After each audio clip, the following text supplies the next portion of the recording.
penonton.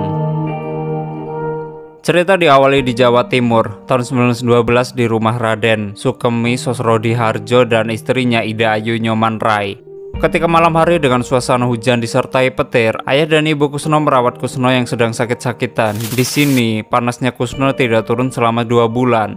Sedangkan ayahnya selalu melakukan ikhtiar dengan berbaring di bawah ranjang Kusno berharap penyakit Kusno pindah kepada ayahnya. Pada hari yang telah ditentukan ketika Kusno berumur 11 tahun, Sukemi melakukan acara penyucian anaknya, yaitu dengan mengganti nama anaknya yang tadinya Kusno Sosrodihardjo, kini menjadi Soekarno yang katanya terinspirasi dari kesatria Adipati Karno. Soekarno.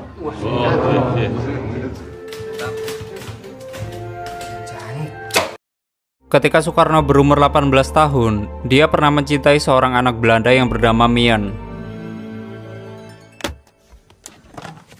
Ayo jugun sandalnya bapak. Dan Soekarno benar-benar nekat, karena di suatu hari dia melamar Mien Helles untuk menjadi istrinya. Yakin kan? Karena melamar DBE, kan bukan anak bupati loh. Yang kemudian Soekarno pun menuju rumah Mien. Waktu sudah memasuki halaman rumahnya, Soekarno menjadi gugup karena dia belum pernah sekalipun bertamu ke rumah orang Belanda yang sangat mewah. Namun sayangnya waktu melihat Soekarno, ayah Mien mengusir Soekarno dengan cara tidak hormat. Bawa dia keluar! Bawa dia keluar! Papa! Bawa dia keluar! Singkatnya pada umur 24 tahun, harapan bapaknya terpenuhi. Di umur 24 tahun Soekarno berhasil mengguncang podium. Soekarno berteriak, "Asia!" Sorry nggak gitu maksudnya. Dia berteriak seperti ini.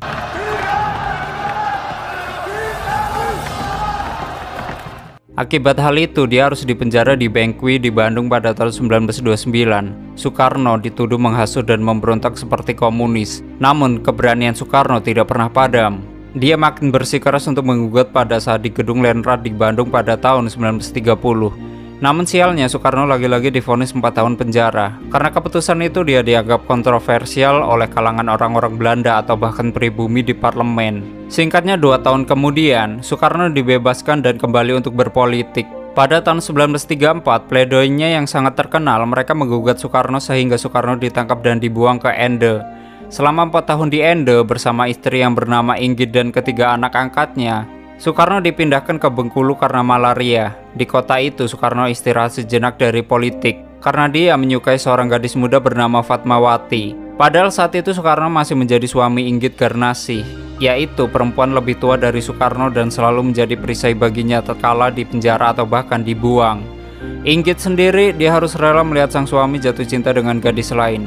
Di tengah ambang keluarganya yang hancur, Jepang datang untuk memulai peperangan di Asia Timur. Pada tahun 1940, Jepang menandatangani kesepakatan 3 negara poros bersama Jerman dan Italia. Secara resmi, Jepang pun masuk ke kubu fasis, berseberangan dengan Amerika, Inggris, Australia, dan Belanda. Jepang sendiri masuk ke Indonesia dengan membawa kekacauan.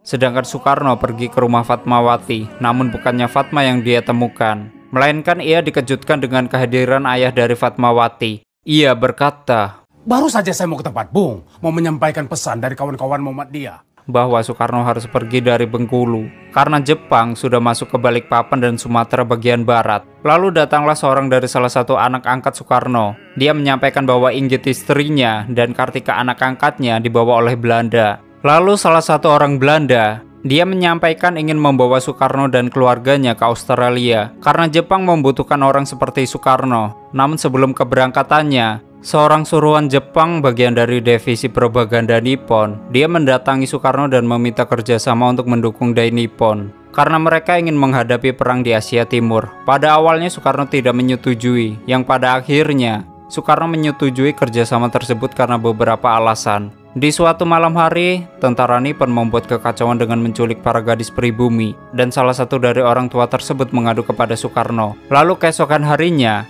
Soekarno bermusyawarah dengan membuat kebijakan di hadapan kelompok Muhammadiyah untuk mendatangkan pelacur kepada tentara Nippon.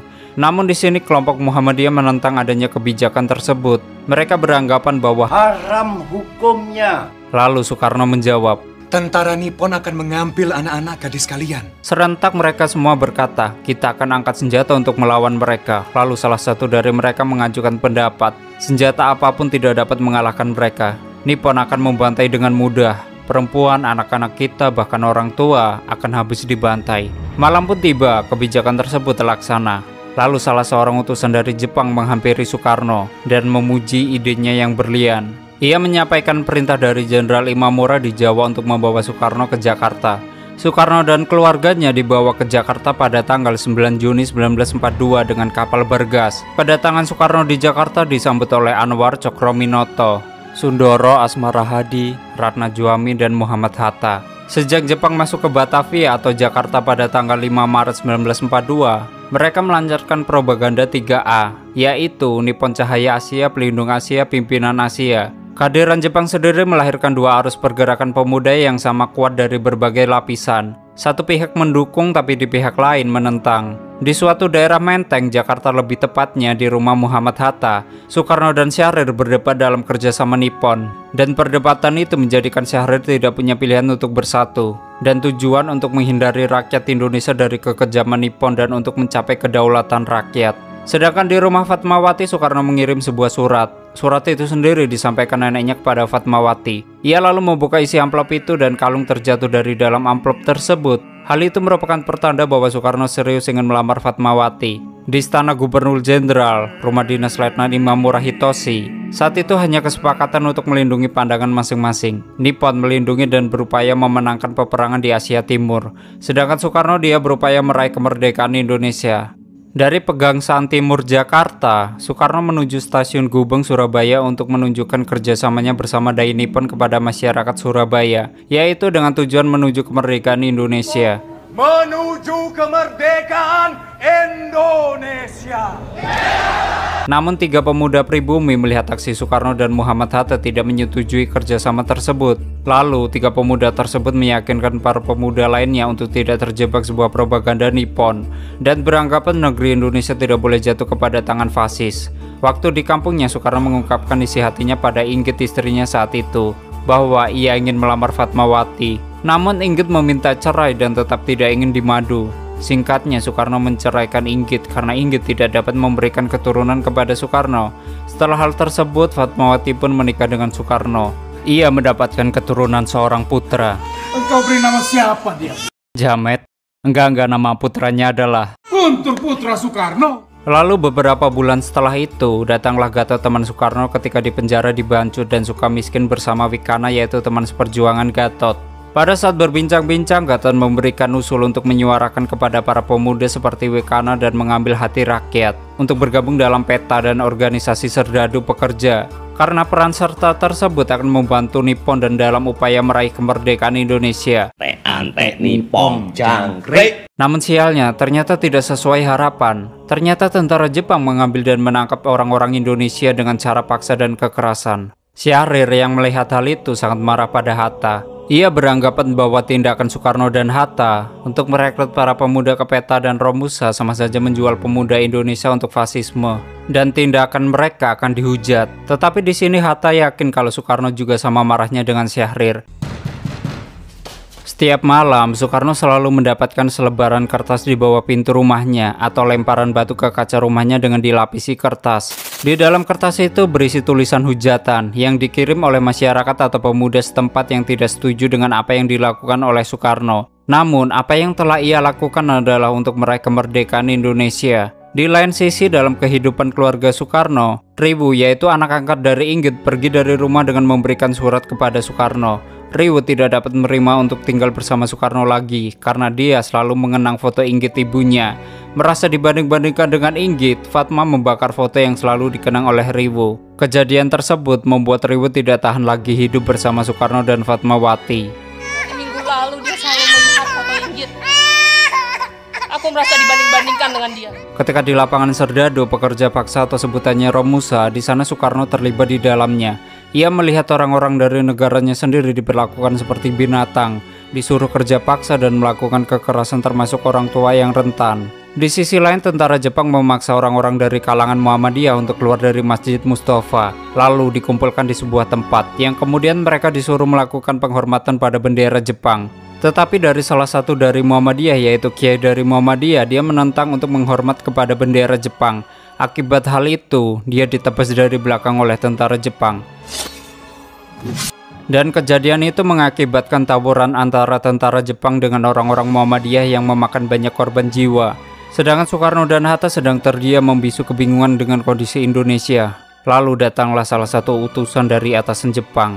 Dia memberitahu bahwa Jenderal Harada tidak dapat datang. Lalu dia memberikan sebuah surat dari Kyoto atau ucapan terima kasih kepada Soekarno bahwa telah membantu Tenno Haika. Dia diizinkan untuk mengibarkan bendera merah putih dan menyanyikan lagu Indonesia Raya. Namun dengan satu syarat, yaitu hanya di Pulau Jawa saja. Di tanggal 8 September 1944, bendera merah putih dikibarkan untuk pertama kalinya. Sedangkan Laksamana Maeda, yaitu pejabat penghubung Angkatan Darat dan Laut Dai Nippon, yang melihat para pribumi sedang hikmat dalam proses pengibaran bendera, Laksamana Maeda sendiri berkata pada bawahannya, lalu bawahannya mengatakan, Maeda pun menjawab kembali, karena negeri ini sudah memberikan banyak hal untuk kita. Apalagi keadaan kita sudah mulai terdesak, jawabnya. Tolong pastikan Soekarno dan Hatta ada di rumah saya sore ini.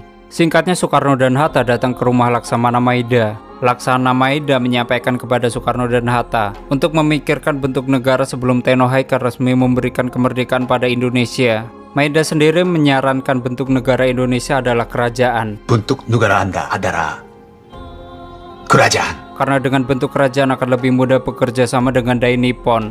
Di sini Soekarno menjadi raja dan Hatta menjadi perdana menteri. Namun Soekarno meminta untuk membicarakannya kepada Hatta. Setelah Laksamana Maeda meninggalkan mereka berdua untuk memikirkan bentuk negara, Soekarno langsung menepis bahwa ia tidak setuju dengan bentuk kerajaan. Aku tidak setuju dengan kerajaan. Karena akan mengingkari spirit nasionalisme yang sudah dibangun semenjak PNI dan Partindo. Menurut Hatta sendiri, Indonesia cocok menjadi federasi, karena tiap pulau-pulau mempunyai otonomi untuk mengelola pemerintahannya sendiri. Tetapi Hatta juga tidak setuju, karena banyaknya perbedaan di setiap pulau-pulau yang terdapat di Indonesia. Lalu perselisihan itu direncanakan oleh Soekarno di sebuah badan yang bisa membahas itu semua. Kita tidak bisa tentukan ini di sini. Harus ada badan yang bisa membahas ini semua. Waktu pulang ke rumah, Soekarno dihadang oleh pemuda-pemuda Indonesia. Mereka menyampaikan bahwa Nippon telah kalah di Filipina, lalu menyuruh Soekarno untuk menghentikan kerjasama dengan Nippon, dan menyampaikan juga bahwa Suprijadi telah terlebih dahulu bersama pasukan peta di Blitar, dan memutuskan mencabut dukungan kepada Soekarno. Kita putuskan mencabut dukungan pada Bung Karno. Kita cabut dukungan pada Bung Karno. Di sini Soekarno sendiri tetap dalam pendiriannya. Ia menginginkan kemerdekaan yang selamat, yaitu selamat tanpa ada pertumpahan darah, dan menantang siapa yang terlebih dahulu memproklamasikan kemerdekaan Indonesia. Karena hal itu hanya Fatmawati lah yang meyakinkannya bahwa Soekarno tidak seperti yang mereka tuduhkan, yaitu pengkhianat, pembunuh, pengecut, pembohong, dan lain sebagainya. Soekarno berjanji tidak akan mengecewakan rakyatnya atau bahkan Fatmawati istrinya. Singkatnya, di Gedung Volksraad 1 Juni 1945, sidang BPUPKI merumuskan dasar negara. Dalam sidang tersebut banyak perdebatan yang muncul. Bahkan ada yang berpendapat bahwa dasar negara Indonesia adalah syariat Islam, karena mayoritas penduduk Indonesia adalah beragama Islam. Di sana ada yang menyetujui, ada pula yang menentang. Melihat situasi seperti itu, Soekarno langsung naik ke podium dan menyuruh mereka untuk diam. Soekarno berbicara karena sudah 3 hari banyak yang berpidato, tetapi belum ada yang bisa menjawab pertanyaan Ketua Dr. Rajiman Widyoningrat, yaitu apa dasar negara Indonesia. Ketika itu ada 5 asas yang disampaikan dan dijelaskan oleh Soekarno dalam pidatonya. 1. Rasa nasionalisme yang bisa menyatukan kita sebagai bangsa. Kemanusiaan adalah butir kedua, dan butir ketiga adalah mufakat yang didasari pemusyawaratan dan perwakilan. Lalu butir keempat adalah kemerdekaan sosial bagi seluruh rakyat Indonesia. Dan yang terakhir, butir kelima adalah pengerucutan dari butir-butir sebelumnya, bertakwa kepada Tuhan Yang Maha Esa. Dasar-dasar negara yang telah diusulkan merupakan 5 pilar dan atas petunjuk ahli bahasa namanya adalah Pancasila. Mendengar pidato Soekarno tersebut, serentak semua yang mendengar menyetujui dasar negara tersebut. Maka pada tanggal 1 Juni selalu diperingati hari lahirnya Pancasila. Ketika di Saigon, Vietnam, lebih tepatnya kantor Marsekal Terauchi, yaitu Panglima tertinggi Jepang di Asia Tenggara. Di sana Soekarno dan Hatta mendapatkan kegembiraan, yaitu kebebasan dari Jepang untuk seluruh pulau yang ada di Indonesia pada tanggal 12 Agustus 1945. Dan hari itu juga bertepatan hari ulang tahun Hatta sebagai sahabat Soekarno sendiri, atau bahkan hadiah terhebat seumur hidupnya, yaitu adalah kemerdekaan Indonesia. Kemerdekaan Indonesia adalah hadiah terhebat seumur hidupmu, Bung. Pada malam hari, Syahrir memberikan kabar kepada Soekarno dan Hatta bahwa Hiroshima dan Nagasaki telah dibom dan Nippon telah kalah. Ia memberikan usul harus menolak kemerdekaan dari Nippon dan harus memproklamasikan kemerdekaan sendiri. Malam harinya, kaum pemuda pergi ke tempat Soekarno untuk mendesak segera agar memproklamasikan kemerdekaan Indonesia. Kaum pemuda membuat barisan pelopor dan kaum Heiho pun sudah siap untuk menyerang Jepang jika mereka menghalangi proses proklamasi, kata salah satu dari mereka. Namun di sini Soekarno tetap menunggu sidang PPKI karena itu merupakan jalan yang aman. Pada waktu itu datanglah Hatta sebagai pendukung Soekarno untuk tidak mau gegabah. Kami tidak takut, tapi kami tidak mau gegabah. Pada tanggal 16 Agustus 1945, kaum tua menculik Soekarno dan keluarganya beserta Hatta ke Rengas Dengklok, rumah petani Tionghoa yang bernama The Jiao King Siong. Pada waktu itu juga datanglah seorang utusan kaum muda dari Syahrir, yaitu Subarjo, untuk membawa Soekarno dan Hatta ke Jakarta, lalu menyampaikan bahwa Kaisar Hiroto telah menyerahkan kekuasaan kepada tentara sekutu serta meyakini Nippon telah habis. Seketika itu Soekarno dan Hatta langsung pergi ke Jakarta. Kita segera ke Jakarta. Sekarang juga, Bung. Kita proklamirkan. Diam kamu.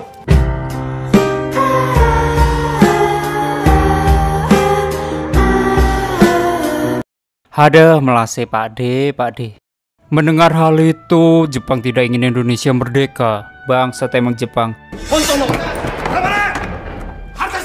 Ini akan menghalang-halangi kemerdekaan Indonesia. Mereka mengingkari janji untuk kemerdekaan Indonesia. Namun di sisi lain, Laksana Maida sangat baik. Hatta-san, saya akan tunjuk janji seorang samurai. Ia memberi kesepakatan dan menjamin keselamatan untuk Soekarno-Hatta beserta kaum tua dan muda. Saya akan menjamin keselamatan kalian. Waktu berkumpul untuk menyiapkan proklamasi yang ingin diproklamirkan untuk kemerdekaan Indonesia. Pada saat itu hanya Soekarno-Hatta dan Subarjo yang menyusun proklamasi, sedangkan Syahrir mengetik proklamasi itu ketika selesai disusun. Di samping itu Fatmawati dia menjahit bendera merah putih untuk dikibarkan ketika kemerdekaan Indonesia. Dan hari yang ditunggu-tunggu oleh seluruh rakyat Indonesia, yaitu pada tanggal 17 Agustus 1945. Berita tentang kemerdekaan Indonesia akan diproklamasikan di jam 10 pagi disebarkan. Kaum muda maupun kaum tua sangat antusias dalam menyelenggarakan kemerdekaan Indonesia. Begitu juga seluruh rakyat Indonesia telah berkumpul untuk mendengarkan dan menyaksikan proklamasi Indonesia. Bertepatan pada jam 10 pagi, Soekarno membacakan proklamasi dengan disaksikan seluruh rakyat Indonesia.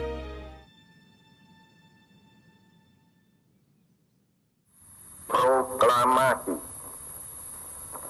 Kami, bangsa Indonesia, dengan ini menyatakan kemerdekaan Indonesia. Hal-hal yang mengenai pemindahan kekuasaan dan lain-lain diselenggarakan dengan cara saksama dan dalam tempo yang sesingkat-singkatnya. Jakarta, 17 Agustus 1945, atas nama bangsa Indonesia, Soekarno, Hatta. Dan dengan demikianlah Indonesia telah merdeka dari jajahan negara-negara lain. Merdeka buat cukong-cukong besar, tapi rakyat-rakyat kecil masih menderita. Namun sialnya, akibat ulah negara lain atau bahkan elit global yang menyebarkan penyakit, hari ini aku nggak bisa drag race balap karung atau bahkan lomba manjat tiang IndiHome biar sinyalnya cepet. Tamat. Pejabat pemerintah yang suka korupsi gay, polisi yang suka nerima uang suap gay, PNS yang... Oke, seperti itu ya buat kisahnya presiden pertama kita, Insinyur Soekarno. Namun kalian jangan terlalu percaya dulu yang kalian lihat di film ini, karena kata beberapa pakar sejarah di Indonesia bahwa film Soekarno ini di beberapa scene ada yang miss dari sejarahnya. Namun hal itu benar atau tidak, soal itu aku nggak tahu karena aku mendapatkan berita itu dari media. Dan media banyak membicarakan kesalahan dalam sejarah di film Soekarno. Tapi media kita kan bangsat. Mau real atau hoax kan mereka dapat duit. Taulah, yang jelas aku udah ngasih tahu ke kalian. Dan aku takutnya waktu di storyin terus ada yang salah, aku yang disalahin. Padahal seluruh story ini aku ambil dari film tersebut.